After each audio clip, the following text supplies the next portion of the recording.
Hola, hola, buenas tardes, buenas noches, buenos días, dependiendo del momento en el cual mirarán este video.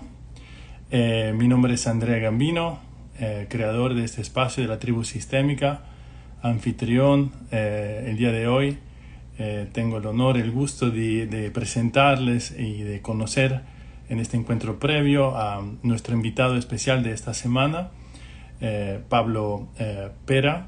Y bueno, realmente me siento muy contento de poder compartir estos espacios para conocer más a nuestros invitados y a la vez también compartir y aprovechar el momento para profundizar algunos temas y difundirlos.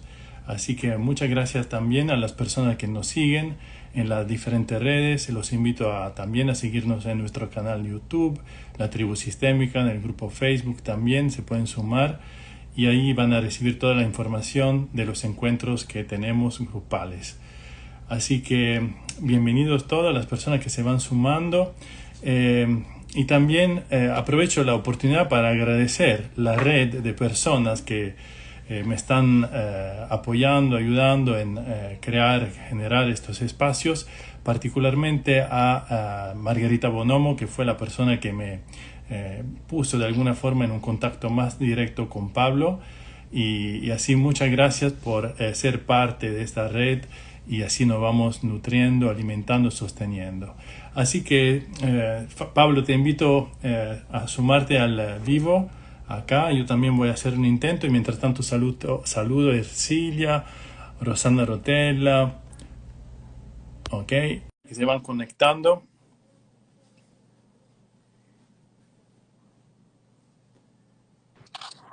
Ahí estamos. Hola, ¿Qué tal, Pablo. Andrea? Muy bien. Y no le conté a las personas, no le conté que también eres una persona que habla un italiano muy bueno. Diría Bueno, que eso no lo tenés que comentar, eso es secreto. eso, Eso, eso eso es para nosotros. sí es para nosotros. Piensa que yo estaba pensando arrancar con el italiano acá, imagínate. Bueno, Y realmente, Pablo mi ha stupito, lo hago in italiano, ¿ya? Tu ves se mi sigues. Pablo mi ha stupito per l'italiano che parla. Direi che lo parli quasi meglio di me, che l'ho un po' perso stando in Sud America tanto tempo. Pablo lo parla con un accento di dove, Pablo? Dov'è che l'hai imparato? toscano, sono lucchese, proprio a Toscana. E guarda, a me fa piacere sentirti parlare così, ti ascolterei un po' di più, ma Menos mal. facciamo lo switch in Facciamo castigliano lo switch allo spagnolo, via. allo spagnolo.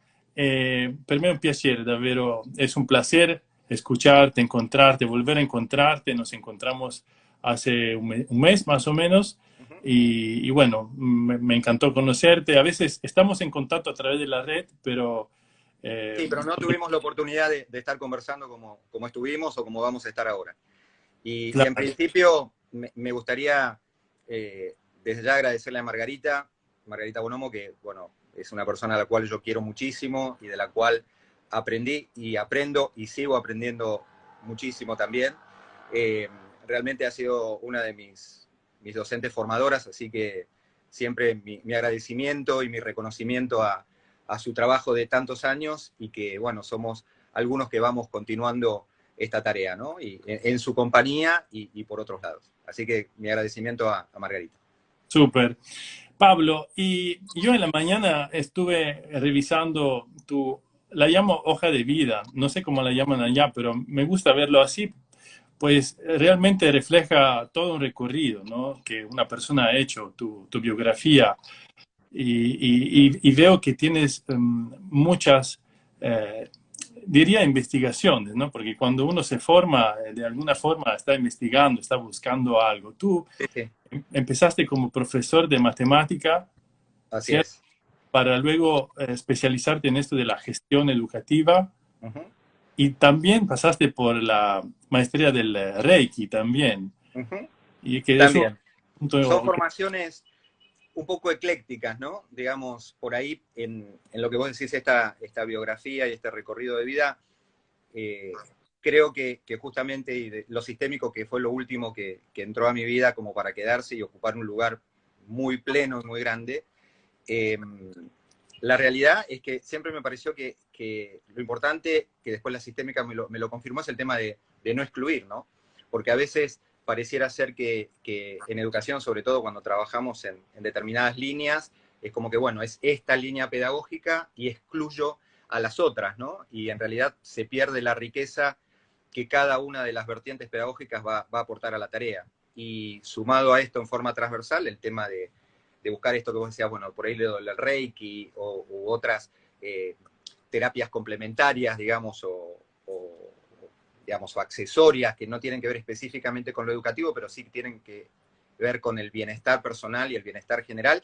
Y también creo que esto, que desde Sistémica hablamos del campo, el campo te va trayendo cierta información y, bueno, uno es atravesado por esa información, la toma y, bueno, ahí creo que también es un secreto, ¿no? Poder aprovechar esos momentos como para empezar esas formaciones. Escúchame, Pablo, ¿cómo definirías tú a las personas que no saben, que no han escuchado nada de eso de la pedagogía sistémica? ¿Cómo la definiría? ¿Qué es la pedagogía sistémica, Pablo, para ti? A ver, para mí es un modo de mirar lo educativo, el estar en el aula, la escuela, eh, y un modo inclusivo de mirar, digamos, ¿no? Y cuando decimos un modo inclusivo es a los estudiantes, sean de la edad que sean, estoy hablando desde niños de jardín de infante hasta chicos universitarios o adultos universitarios, en verlos en su totalidad con la complejidad que tiene de su pertenencia a un sistema familiar y a un sistema institucional, ¿no? Digamos, como la escuela, la universidad, el jardín de infantes o la escuela primaria, lo que fuera. Creo que fundamentalmente es esto, es un modo de mirar lo educativo, inclusivo, abarcativo. Me parece que pasa por ahí.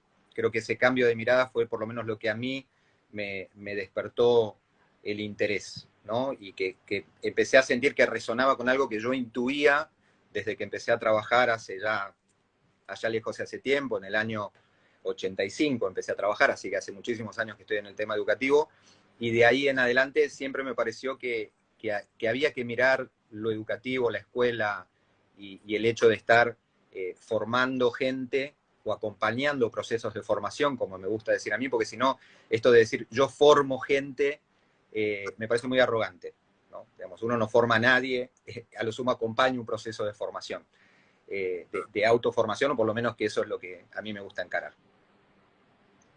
Justamente, la otra pregunta que te quería hacer es, ¿al servicio de quién está el docente o el educador? Uh-huh. Mira, eso a mí fue una de las primeras cosas que me impactó y que digo, tuve que aprender de la pedagogía sistémica, ¿no? Generalmente cuando uno le hace una pregunta a cualquier ámbito docente, claustro docente o lo que fuera, bueno, ¿para quién es tu trabajo? ¿A quién va dedicado tu trabajo? ¿No? ¿Al servicio de quién está tu trabajo? Me incluyo, pre-estudio de pedagogía sistémica, yo siempre decía, y para los chicos, para los jóvenes, para los adolescentes, para los niños, mi trabajo está dedicado a ellos.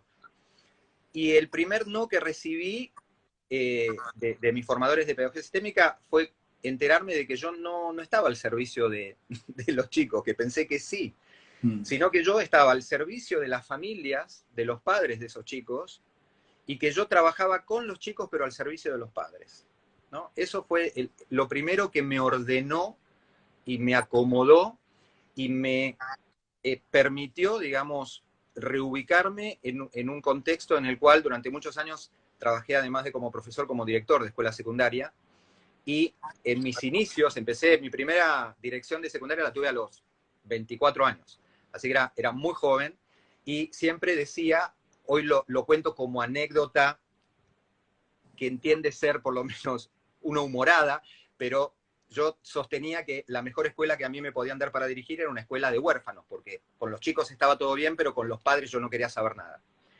Esto que lo cuento como anécdota, como humorada, y que en los ámbitos docentes uno dice, no, quedémonos con los chicos, los padres que se vayan, que se corran de la escuela, creo que ha sido algo que con el correr de los años y el devenir de los años, quebró algo que era un común contrato, ¿no? Esto de que la familia y la escuela trabajaban en conjunto, de alguna manera en su momento estaba la escuela como segundo hogar y la familia como primer hogar, ¿no? Decimos que, o por lo menos aquí en Argentina tenemos la frase, la escuela es el segundo hogar, ¿no? Que creo que las frases populares son muy sabias en un montón de cosas. Y en ese sentido, si eso era así y se sostenía de esa manera, y en la escuela, digamos, los chicos estaban bajo la órbita de los docentes y había una delegación de autoridad y de respaldo de las familias hacia la institución educativa, eso hacía que la labor del docente delante de los chicos, digamos, para los chicos tuviera el respaldo de la familia, ¿no? Esto que los que tenemos cierta edad sabíamos que si el maestro o la maestra llamaba a mis papás al colegio, además después me esperaba el reto en casa, ¿no? ¿Por qué? Porque era como indiscutida la autoridad de la escuela. Esto forma parte de la historia. En nombre de esa autoridad de la escuela también se han cometido excesos, vale decirlo, ¿no? Digamos, no es que era todo color de rosa, se han hecho bastantes desastres también. Pero digamos que funcionaba esta delegación de autoridad y de confianza en la institución escolar, con lo cual los chicos tenían un marco claro, ¿no? Digamos, familia y escuela estaban en conjunto apuntando, digamos, a esa formación o a la educación de los chicos. Con esta reactividad que se ha generado entre familias y escuela, lo único que se ha logrado es de alguna manera desmembrar a los chicos en cuanto a lealtades, ¿no? Entonces uno cree que, hablando sistémicamente, que los chicos son leales o van a ser más leales, no sé por qué, a la escuela que a su familia, y la realidad es que los chicos, queriendo o no, voluntariamente o no, su primera lealtad es hacia la familia, con lo cual la escuela ahí queda absolutamente flotando, como digo yo, en la desautorización permanente, y hasta que desde la escuela nosotros no miremos, técnicamente hablando, con buenos ojos a los padres, y por lo menos los hagamos presente en nuestro corazón, digamos, en nuestra intención educativa, entendiendo que gracias a que esos padres nos confían a estos chicos, nuestra tarea tiene sentido y puede ser desarrollada. Creo que hasta que eso no se produzca, y la pedagogía sistémica justamente en esto es un puente entre la familia y la institución escolar y quienes forman parte de ella, no va a haber paz en el aula, como digo yo, ¿no? Porque me parece que hasta que no haya esa reconciliación de miradas, por decir así, de que la escuela mire con buenos ojos a los padres y que las familias miren con buenos ojos a la escuela, lamentablemente los únicos que van a terminar atrapados en esa disyuntiva son los chicos, ¿no? Y nadie va a sacar provecho de eso. Así que creo que esa fue una de las principales cosas que aprendí. Súper. Pablo, y cuando, por ejemplo, se te presenta un alumno así con problemático o difícil, mm, ¿cuál es tu forma de abordar esto? O sea, ¿tratas de hablar con los padres o prefieres darle la prioridad al chico, buscar una interacción directa con él? A ¿Cuál- ver, de esto me parece que es importante tener en claro, digamos, las distintas edades, ¿no? Digamos, no es lo mismo un niño en un jardín de infantes, en una escuela primaria. En mi caso me desarrollo en el área de secundaria, con lo cual tenemos jóvenes de 12 púberes, digamos, de 11, 12 a 18 años, con lo cual ya es distinto porque el trato es más personal con los chicos en ese lugar. Siempre teniendo presente que cuando estamos interviniendo, ese chico pertenece a un sistema familiar, ¿no? Por lo menos tener muy en claro, y que puede haber un montón de cosas que yo no comparte, como decimos ahí, la empatía es más sistémica que personal con el chico, con lo cual, digamos, tratar de no tener un juicio de valor acerca de esa situación del chico, y algo que creo que es fundamental de tener en claro que la conducta no es sinónimo de identidad, sino que esa conducta disfuncional que puede tener el chico es solamente un aspecto que evidencia algo. No es el chico, digamos, porque si no, transformamos a la persona en un problema, ¿no? A lo sumo, la conducta de ese chico, de esa chica, es problemática, pero no es que el chico es un problema. Entonces, si diferenciamos la conducta de la identidad, lo que podemos hacer es poder mirar el problema preservando la persona, ¿sí? Y podemos intervenir sobre el problema. Me parece que esa distinción interna, esa mirada interna, por eso te decía que es como un cambio de mirada, poder mirar desde ese lugar a una situación problemática que se presente con un chico, lo que no quiere decir, y a ver, te lo digo como docente a cargo de aula, yo sigo trabajando en aula, de hecho esta mañana estuve dando clases y se generan situaciones de rispideces, de conflicto, de que hay que intervenir, y uno, como digo, tiene sangre, se enoja, tiene que aprender a manejar las emociones. Hoy se habla mucho de inteligencia emocional. Digo, los primeros que tenemos que aprender a manejar nuestras emociones somos los adultos que estamos en contacto con los chicos, ¿no? Para poder dar una respuesta congruente, digamos, por lo menos equilibrada a las disrupciones que se producen permanentemente en el aula. Y entender que no es personal, la conducta nunca es personal, no es para que, como decimos habitualmente, no es que los chicos te la dedican, hacen las cosas que hacen porque las hacen, porque tienen la edad que tienen, y si uno se puede, digamos, no tomar como personal, y esto me parece que tiene que ver con quién me siento yo adentro del aula, ¿no? Digamos, si me siento quién, digamos, bueno, si soy una autoridad, no ejercida desde el rol instituido, ¿no? Sino desde la presencia.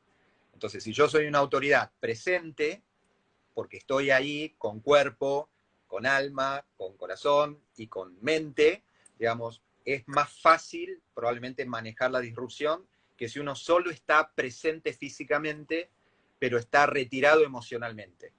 Porque si hay algo que tienen los chicos, y cuanto más chicos más todavía, es ese radar, como digo yo, que percibe la presencia o la ausencia emocional o digamos, en el compromiso de parte del adulto que está delante. Los chicos en esto son maestros en mostrarte todo el tiempo cuando estás presente o cuando no, digamos, ¿no? Así que eso me parece que es un abordaje, por lo menos en lo personal, insisto, no hay recetas, cada uno encuentra un camino distinto. Este es el camino que a mí en lo personal me resultó.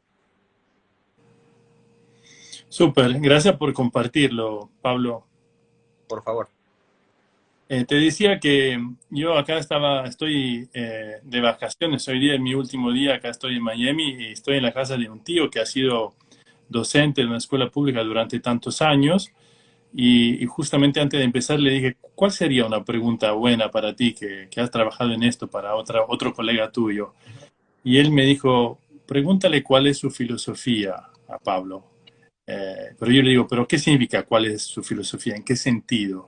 Y él me dijo, pregúntale qué significa la educación, ¿no? Para Pablo. ¿Me puedes contestar algo? Sí, no una pregunta, es un preguntón, digamos. Creo que es el para qué educamos y para qué estamos, junto con para quién estamos, al servicio de quién estamos, para qué estamos ahí. Y por lo menos en lo personal, siempre tuve por ahí no sé llamarla la intuición, el pálpito, de que uno estaba ahí transmitiendo, digamos, un contenido, un conocimiento, pero que no era el fin, sino que ese era un medio. Y me parece que el medio, ¿para qué? Un medio que sirve para qué. Y creo que es para el encuentro humano. Me parece que la educación sí es un fenómeno entre humanos para humanizarnos. Mm. Y el conocimiento ahí juega un rol importante, sí, pero me parece que es como una consecuencia lógica de ese encuentro, ¿no? De ese encuentro en el cual, bueno, uno ayuda, creo que hablamos en algún momento que yo te decía, me parece que uno no puede arrogarse que estoy formando a alguien, porque si no yo me arrogo la importancia de que, digamos, los otros son mi obra, de alguna manera, sino que uno acompaña procesos de formación y de desarrollo. Y cuando digo de desarrollo y de formación, digo, me parece que es también de descubrimiento de talentos y dones. Me parece que ahí está un poquito la llave. Y que en ese muestreo, digamos, de conocimientos y de áreas de interés o de digamos, de ciencias, de conocimientos, es donde los niños, los jóvenes, los adultos vamos descubriendo nuestros talentos y nuestros dones. Y me parece que ahí el rol del educador, del maestro, del profesor es, como digo yo, apantallar ese fueguito, esa pasión, esa capacidad tiene cada uno de los estudiantes, digamos, o de los aprendices, y desarrollarla, de alguna manera, alentarla para que eso crezca, ¿no? Y generar las condiciones para que ese talento brote, de alguna manera. Me parece que si logramos hacer eso en educación, estaríamos logrando personas mucho más plenas y más felices, ¿no? Digo, qué bueno sería que cuando un chico, después de transitar, no sé, en el caso de la Argentina, por lo menos 14 años de educación obligatoria, o algo más, y después sin contar la universidad y todo lo demás, pero por lo menos que cuando terminen el secundario tengan una idea de cuáles son sus fortalezas, ¿no? Digamos, y cuáles son sus áreas de dones y de despliegue de potenciales. Me parece que si una persona o un joven a los 18, 20 años pudiera decir, bueno, yo hice un recorrido que me permitió conectarme con esas virtudes y capacidades para poder ponerlas al servicio de la sociedad y de la humanidad, aunque suene como muy naif o muy ostentoso, me parece que a eso vinimos, ¿no? Entonces, y si la educación no pone y no fomenta y no, digamos, permite que eso se manifieste, la realidad es que es mera instrucción, ¿no? Y esa instrucción creo que hoy por hoy la podemos obtener a través de un tutorial en Internet. Entonces me parece que si no hay un plus de esto de la humanidad o de lo humano en el hecho educativo, realmente la educación como se concibe como paralela a la instrucción va a ser suplantada por netamente la cuestión de Internet o cualquier tutorial o inteligencia artificial, digamos, ¿no?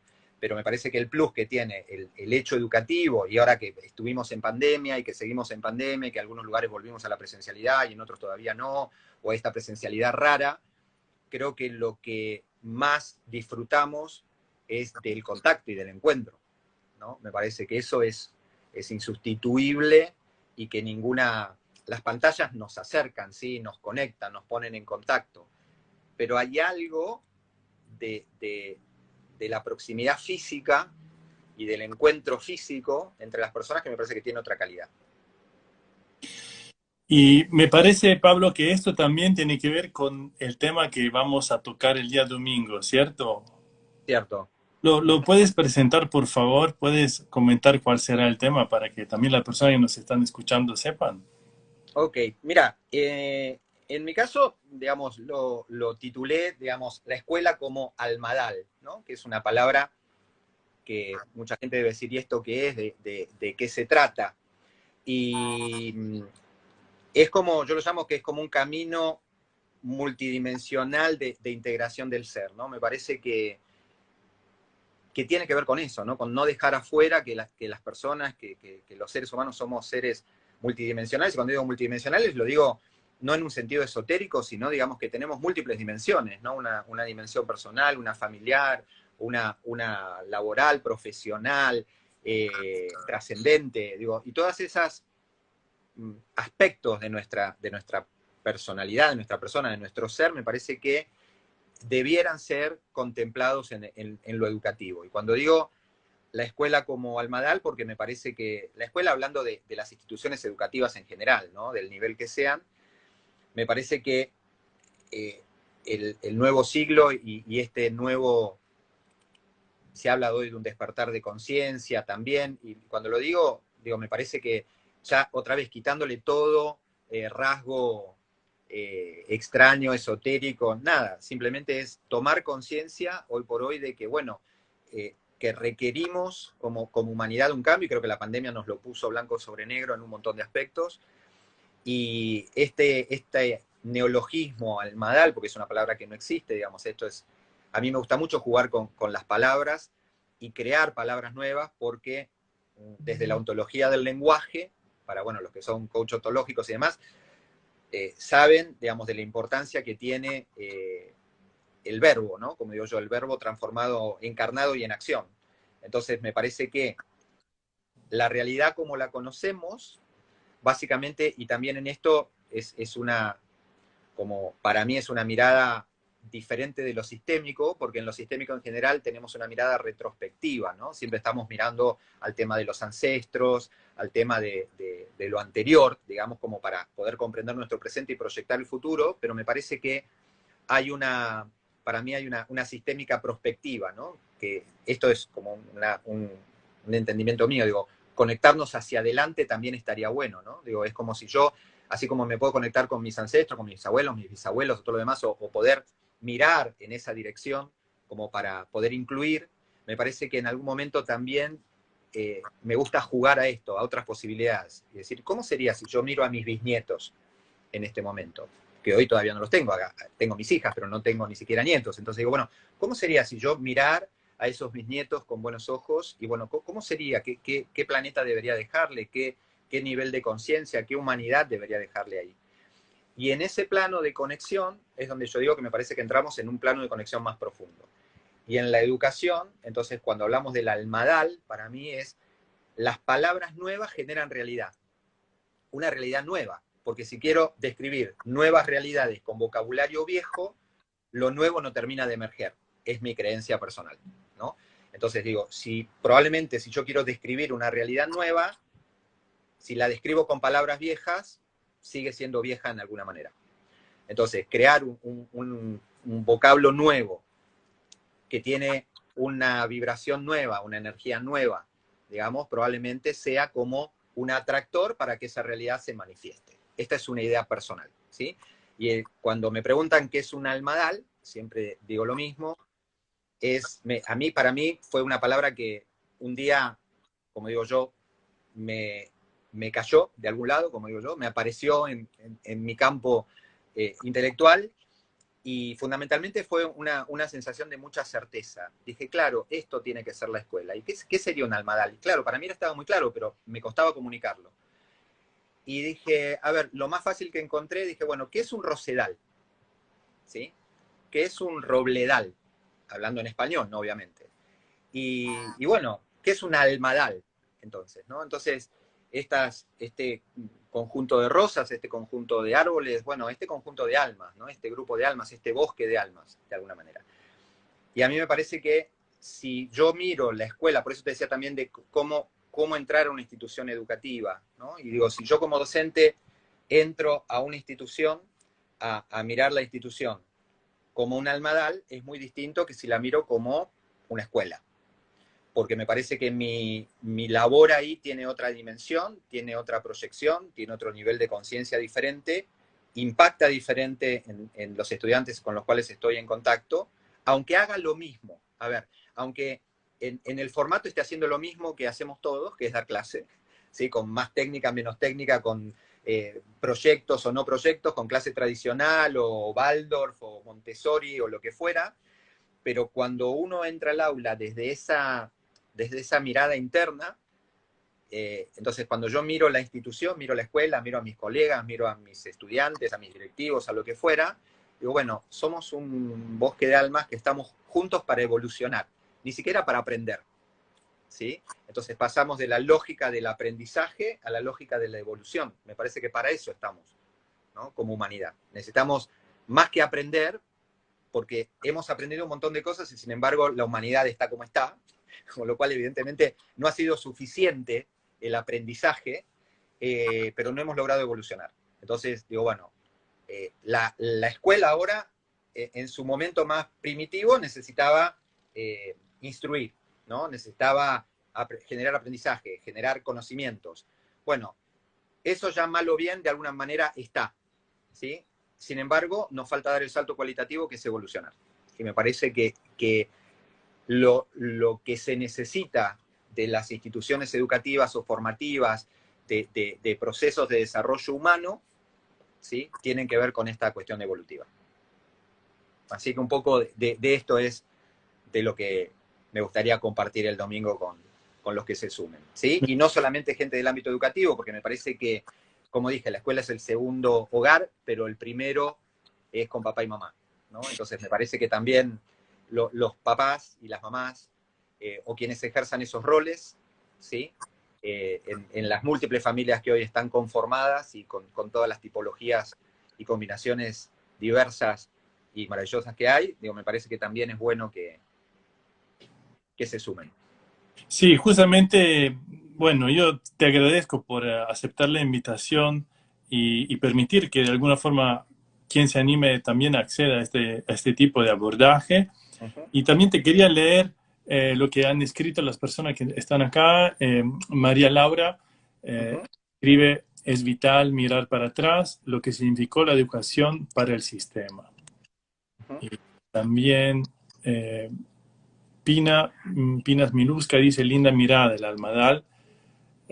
Y también dice, no coincido, María Laura, sería bueno, sería bueno tenerla el domingo, Laura, también, para abrir un espacio también de Tal intercambio. cual. Y me imagino que hay espacio para eso también, ¿no? Cuando entramos con esta mirada, con esta actitud de dar un lugar a todos, validar a la mirada también, ¿verdad? Hay un espacio para eso también. Seguro. Y te quería preguntar esto, justamente, ¿quién puede aplicar esa mirada sistémica? Es decir, está bien, tú como docente te has formado, tienes un largo recorrido y también integraste esta nueva forma también de mirar o de estar en un lugar, pero a lo que voy es, cuando tú tienes esta mirada y hablas con los papás, no sé cómo se llaman, y coloquio y papá, ¿cómo se llaman estos Sí, en una la entrevista. Digamos, cuando se entrevista? hace una entrevista con los padres. Eh, de alguna forma tú sientes que hay espacio para, no sé si decir proponer ese tipo de mirada o de abordaje. Tienes tienes A esas, ver, por lo menos desde la experiencia personal, depende mucho, es una situación muy in situ y de campo, ¿no? Digamos, eso se percibe, digamos, si hay apertura o disponibilidad de la familia para escuchar la propuesta y también, bueno, uno, como digo, va generando las condiciones para que esa apertura y ese diálogo se produzca, si es que se tiene que producir y si que es saludable.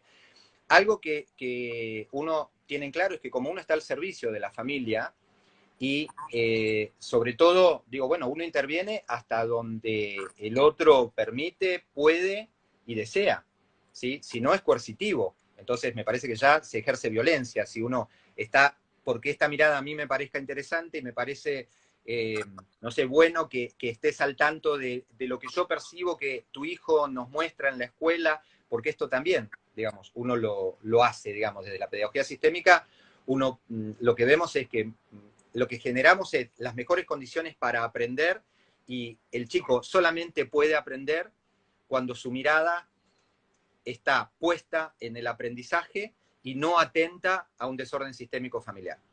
¿Sí? Porque esto que hablamos de ver, digamos, el fenómeno educativo hoy por hoy, déficit de atención. ¿Sí? Y entonces la principal pregunta que nos hacemos nosotros es, desde la pedagogía sistémica, ¿a dónde mira el corazón del niño? ¿No? O del joven. Y mi experiencia de muchos años de trabajo, que no es ni mejor ni peor, es mi experiencia, digo, ¿no? Puede haber gente que coincida en esa experiencia o no, o que tenga experiencias diferentes, obviamente cada uno lo percibe como sea, es que cuando no hay disponibilidad para la atención en el aprendizaje, esa disponibilidad está puesta en otro lado, ¿no? Entonces digo, la atención está puesta en otro lado. No es que no haya atención, está puesta en otro lado. Lo importante es ver hacia dónde mira ese corazón del niño, ¿no? Y generalmente cuando uno, si uno está atento, porque muchos a veces te pasa y te dicen, ¿y cómo te das cuenta? Porque los miro, ¿no? Parece una pavada lo que estoy diciendo, una obviedad. Pero, digamos, yo en mis 30 y pico de años de trabajo pasados, ya te digo, he tenido y lamentablemente he tenido y tengo a veces colegas y compañeros que no tienen registro están centrados en su clase, en el contenido, en lo que tengo que hacer y demás, y no hay una mirada acerca digamos, no escanean, por decir de alguna manera, el aula, no la perciben, ¿no?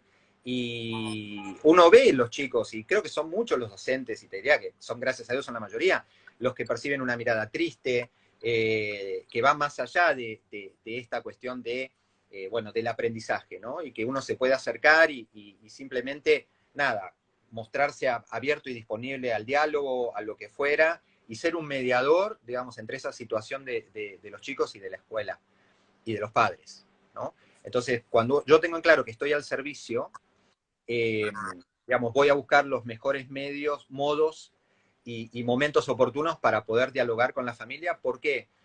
Porque los chicos están al servicio de la familia, ¿sí? Y en los niños es muy, siempre digo, los chicos como espejo retrovisor, ¿no? Muchas veces los chicos con su conducta disfuncional le están mostrando al sistema familiar lo que los papás no están queriendo ver de su propia historia, ¿no?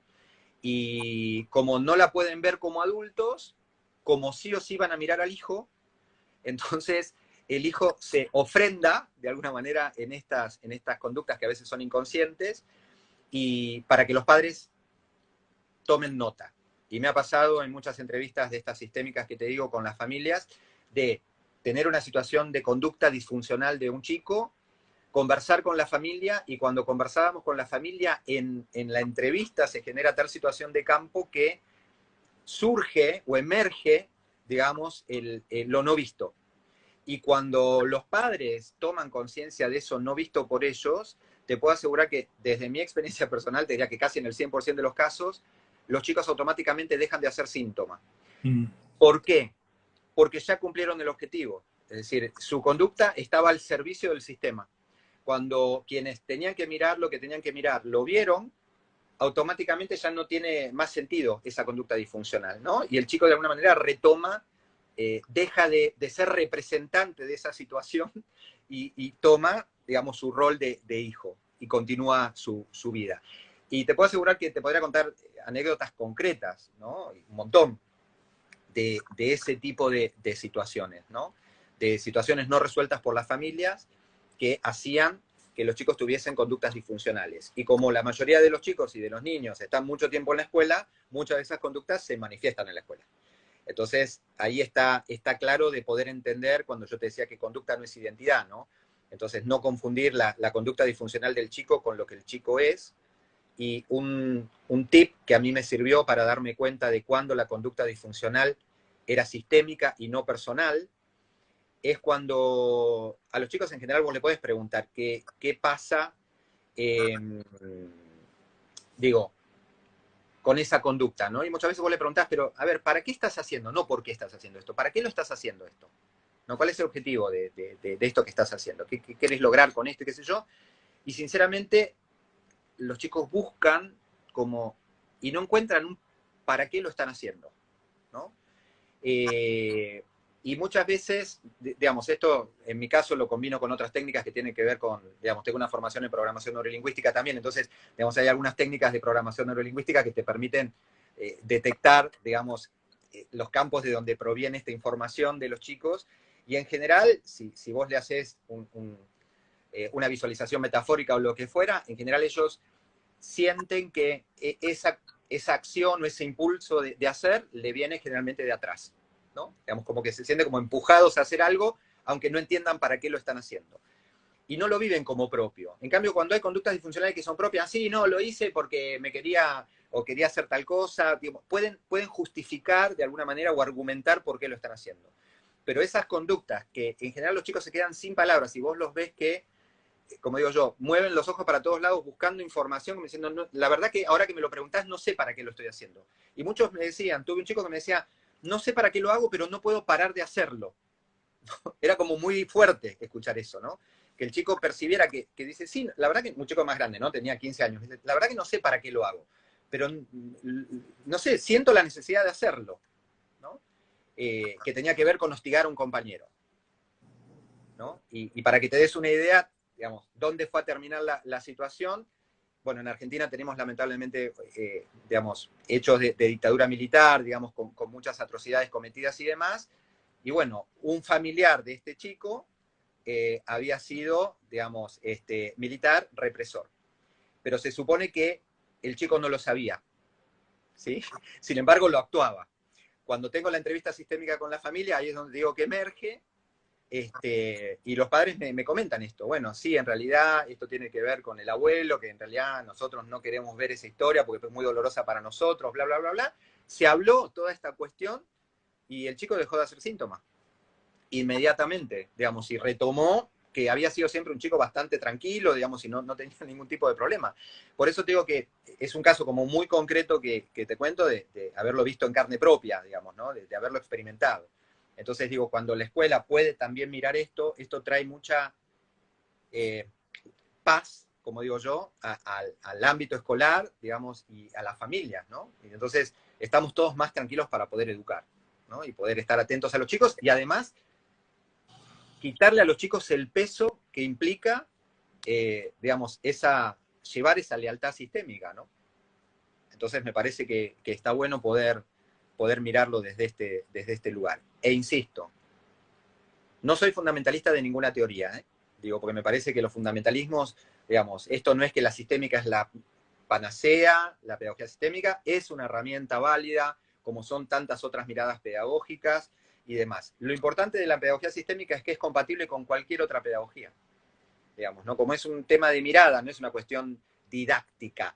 Puedo sí generar actividades, digamos, pensando sistémicamente o desde un enfoque pedagógico sistémico, pero, digamos, puede ser compatible desde la escuela más tradicional, digamos, académicamente hablando, porque en realidad es como yo miro lo que hago, más que lo que hago, ¿no?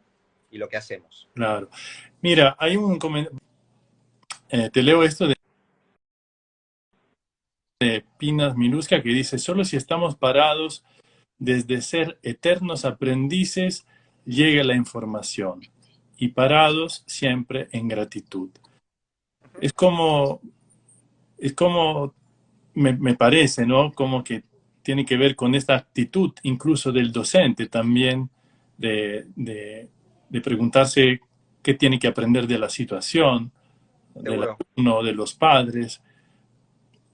Es decir, siento que no es algo pasivo el aprender. El aprender es de todos y puede ser del docente, pero también de los padres, pero también del alumno. O sea, es de todos y creo yo, Pablo, no sé si coincidimos, que en la medida de que uno ocupe el lugar que le corresponde y cumpla con la función que le toca, hay espacio para eso también, como docente, Seguro. ¿no? Seguro.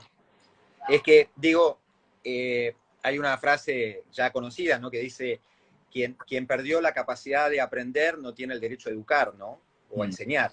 Entonces, me parece que fundamentalmente tiene que ver con una cuestión de humildad en el sentido de ponerme en el rol que me corresponde y no correrme, ¿no? Y en esto me parece que tiene que ver con poder, inclusive, bueno, tiene que ver también con los órdenes de la ayuda pedagógica, ¿no? Digamos, hasta dónde tengo que respetar lo que tiene que ver con una cuestión de destino y de sistema, y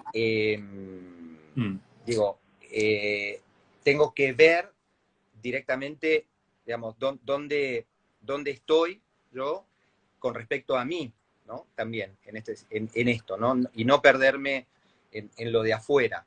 Entonces, creo que tiene que ver también con esto, ¿no? De qué manera yo me paro en el aula sobre mi propia historia, sobre mis propios pies. Digo, y algo que hace la pedagogía sistémica también es, lo primero que uno hace es revisar su propia biografía, ¿no? Como para poder estar, uno no puede dar lo que no tiene, esto es básico, ¿no?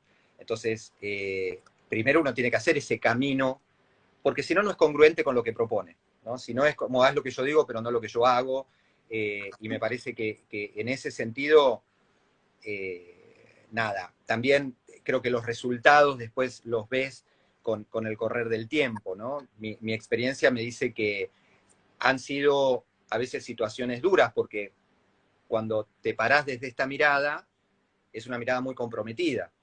Entonces, como toda mirada comprometida, digo, bueno, a veces genera un sacudón al principio, ¿no? Entonces digo, bueno, por eso uno tiene que ser con mucho aplomo y con mucha humildad y simplemente transmitir, bueno, mira, te muestro, porque también otra confusión que a veces se genera es, como la pedagogía sistémica se apoya en la filosofía de Bert Hellinger, pero nosotros no constelamos. Es decir, no es mi función, no somos consteladores. Claro. ¿Sí? Manejamos herramientas sistémicas, por ahí podemos hacer un genograma, podemos hacer un posicionamiento sistémico con los vincores, o con muñequitos, o con Playmobil, o con lo que fuera. De hecho, bueno, Margarita es especialista en esto, Margarita Bonomo. Pero, digo, nosotros solamente mostramos el desorden, no intervenimos, no hacemos terapia, ¿sí? Entonces, a veces simplemente uno puede, como diciendo, bueno, Permiso, cuando habla de esto, ¿te refieres con los padres en las entrevistas o con los chicos durante con los chicos, con los chicos. A veces con los chicos para poder comprender, digamos, alguna dinámica. En mi caso, por ejemplo, uno de mis maestros es Carles Parellada, que es catalán, ¿sí? Es del Movimiento Educativo Sistémico de Cataluña. Y bueno, Carles, él de alguna manera arma posicionamientos sistémicos para desenredar tramas, digamos, sistémicas con vasitos de plástico, ¿no? Esos descartables de distintos colores y demás tamaños. Bueno, él, al lugar de los vincores, pone vasitos. Y yo una vez, digamos, cuando tenía que resolver, estaba en la dirección de un colegio y tenía que resolver una situación, y se generó espontáneamente en el diálogo, en la charla, lo que el chico me comentaba, no lo terminaba de comprender, y tenía un montón de sellos, ¿no? De sellos institucionales, de distintos tamaños y demás, pegamento, frasquito de pegamento, y saqué eso que tenía en el escritorio, y le digo, bueno, a ver, explícame un poco, si esta fuera tu mamá, tu papá, ¿cómo estarían? Y automáticamente los chicos posicionan con mucha facilidad. Y bueno, por eso dije que el medio es lo de menos, digo, la mirada es lo que ayuda, pero obviamente a mí me permitió comprender cuál era la trama que estaba atrás del desorden sistémico que el chico estaba atravesando, que con palabras le costaba mucho contarme. Y con esa información, después uno puede devolverle, me ha pasado de tomar una foto de ese posicionamiento, de esos sellos, y demostrarle a la familia después en diálogo, cuando surgía, y uno iba atando cabos de esa situación y decía, ah, y cuando uno podía mostrarle, la familia se quedaba absolutamente sorprendida de esa situación, como decía, ¿cómo puede ser que mi hijo se haya dado cuenta o que tenga esta percepción de lo que está pasando si no lo sabe? Siempre dicen, no lo sabe, ¿no? Es un modo, como yo digo, bueno, no lo sabe porque no se lo dijiste, pero en realidad lo intuye, está en el campo familiar, ¿no? Entonces, esto la persona o el chico lo sabe y lo actúa. De hecho, bueno, no lo sabe, pero te lo está actuando. Entonces, de alguna manera lo sabe. Y ese es un trabajo que se hace desde la pedagogía sistémica. Obviamente, tenés que tener cierta formación para poder hacerlo, ¿no? No es que arranco y Claro, sigo, pero digamos, es uno de los recursos claro. que se usa simplemente, y después, por ahí, si la familia me ha tocado, en algún caso, derivar, y de hecho, Margarita, que es consteladora, yo trabajaba con Margarita en conjunto, y me ha pasado, como director de la escuela, de llamar y decir, mira, Margarita, tengo una familia que cuando, digamos, charlando en la entrevista, ven o tomaron conciencia de este desorden, lo quieren trabajar. Bueno, listo, lo quieren constelar, vayan y constélenlo, con una persona formada para eso. No soy yo la persona que va a hacer ese trabajo, Claro, ¿sí? Pero de alguna manera uno es como el puente claro. para que eso se mejore. Y no eres tú porque no es tu función ahí, no te No es mi pagan rol, por no es eso. mi rol, no es Y mi que, lugar. claro, me parece que esta explicación, este compartir, responde también a esta pregunta que vino un rato antes, que justamente decía una pregunta, María Laura preguntaba, una pregunta que haga en la entrevista que sea distinta a lo que siempre se propone por la escuela. Creo que esa es una forma un buen ejemplo para explicar cómo una herramienta de ese tipo la podemos poner al servicio de una forma respetuosa, ¿no? Sin Sí, salir sí, de sí. nuestro rol en nuestro lugar. Así que me parece, Insisto, lo que pasa que, a ver, como es fenomenológico también lo que ocurre en la entrevista, porque esto también es bueno, uno puede tener como un cierto protocolo de entrevista, ¿no? Que de hecho hay un montón de libros de pedagogía sistémica donde está en esto, la que era muy, muy, muy precisa era que falleció hace unos años, Mercè Travesset, también en Cataluña, que era, digamos, la compañera de trabajo en pedagogía sistémica en Cataluña de Carles, y ella era psicopedagoga y tenía todo como un protocolo de entrevista sistémica y era docente de escuela también. Y hay, en uno de sus libros, digamos, está el protocolo de entrevista sistémica, cómo generar el campo, la predisposición, digamos, y demás. Pero después lo que sucede es fenomenológico. Es como si te tuvieras que anticipar o para los que constelan, no sé, alguien pretendiera decir, bueno, ¿y qué preguntas vas a hacer en la constelación? Sí, puedo tener un cierto, no sé, background de conocimiento y de preguntas tipo para hacer, pero la realidad es que hay ciertas preguntas que en el momento surgen, ¿sí? Cuando estás en presencia de eso, otra vez, el tema de estar presentes. Entonces, digamos, de antemano, eso es lo complejo de transmitir esta mirada, ¿no? Porque parece como en un punto mágica, sin embargo tiene atrás un fundamento, pero después es estar con el cuerpo puesto ahí para que lo que suceda ahí uno tomarlo y bueno, y ponerlo al servicio de lo que tiene que ser mostrado, ¿no? Y develado, de alguna manera. Así que es muy difícil de antemano poder dar un protocolo súper estricto. Uno puede tener una estructura y dentro de eso, bueno, se mueve. Sí, estoy de acuerdo. Me parece que esto es como alineado, ¿no? A la actitud también que nos toca también, cuando Sí, queremos verlo así. Bueno, Pablo, yo seguiría, pero creo que solamente te quiero leer los comentarios que, bueno, de agradecimiento, veo, te agradecen esa mirada de mirar dónde está mirando, como pensativa también. Y sí, acá también dice preguntarnos momento a momento o qué nos viene a mostrar esa situación, dice Grava Bermejo, como bueno, se abren muchos temas. Siento que acá cuando tocamos el tema de la escuela, de la educación, también siento que se abren temas personales, quizás de cosas que se han quedado así como no sí, vistas. sí, sí. Y quizás, no quizás, seguramente tú sabes más de todo esto. Y bueno, te agradezco acá también, te agradece Efenix, dice gracias, siempre ese aprendizaje, escucharte. Yo también te agradezco, Pablo, agradezco a las personas que se han quedado hasta ahora también, que nos han preguntado, comentado. Y bueno, los invito a sumarse al encuentro del día domingo. Es un encuentro grupal. Diría que es el alma de la tribu, ¿no? Porque esto de encontrarnos previamente es como para presentar el tema, presentar la persona, pero el eje de la tribu es el encuentro grupal. En este caso será facilitado por Pablo. Así que muchas gracias, Pablo, por esta disponibilidad, por querer hacerlo también. Y los esperamos el día domingo de 9 a 11 de horario de Perú y de 11 a 13 horario de Argentina. Si todavía no son parte del grupo Facebook de la tribu, se pueden unir ahí para ver el enlace de las inscripciones. Es un encuentro libre. Y bueno, Pablo, ¿con qué te gustaría cerrar este encuentro? ¿Algunas palabras?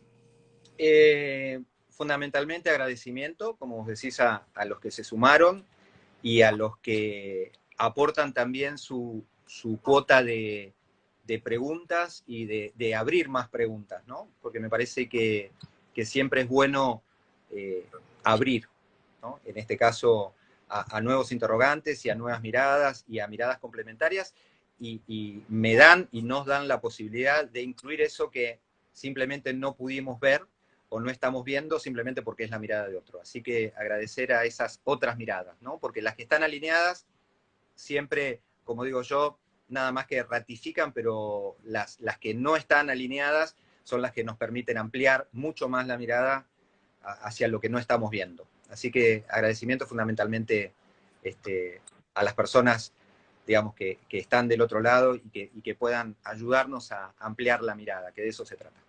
Así que muchísimas gracias. Muy Y nos bien. vemos el domingo. Arrivederci allora. Arrivederci, ci vediamo domenica, sì?